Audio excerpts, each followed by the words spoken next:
Grabe! Wala man konsorte si Janine Gutierrez sa ABS-CBN Ball. Nagpasabog na naman ng kagandahan si Miss Janine Gutierrez sa events ng ABS-CBN Ball. Napakaganda ng gown niya, bagay na bagay talaga sa kanya. Classy talaga ang beauty.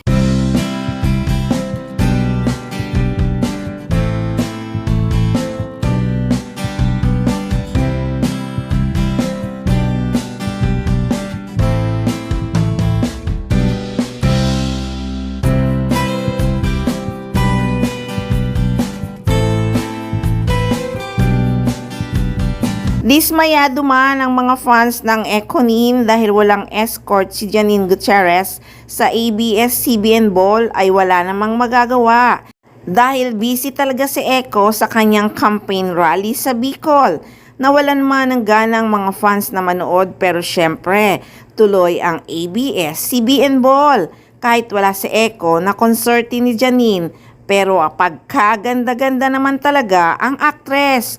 Bumawi na lang talaga ang aktres dahil sobrang ganda niya sa kanyang kasuotan.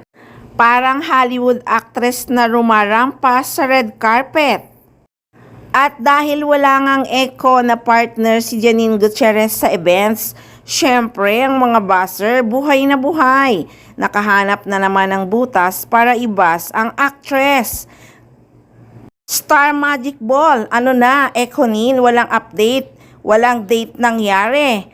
Buti na lang walang update, ano nangyari, napagod ba? Hindi hulugang GCash ang idol niya.